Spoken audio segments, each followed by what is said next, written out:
দেখুন বিকেলবেলা আকাশটা দেখতে কত সুন্দর লাগছে। সত্যি আকাশ যে কত সুন্দর সেটা আমি আজ বুঝতে পারলাম। বিকেলবেলা বের হয়ে আমি আকাশ দেখে তো একদম অবাক হয়ে গিয়েছি। এত সুন্দর লাগছিল আকাশের দৃশ্য দেখতে, কি দারুণ লাগছিল। ওয়াও, আমি তো জাস্ট মুগ্ধ হয়ে গেলাম আকাশ দেখে।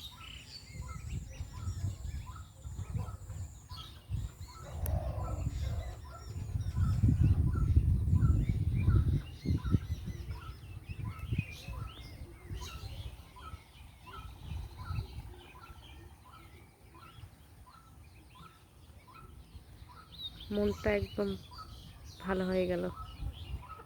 একটা অসুস্থ মানুষও যদি এটা উপলব্ধি করতে পারে তবে সে সুস্থ হয়ে যাবে ইনশাল্লাহ। তার মনে একটি প্রফুল্লতা চলে আসবে।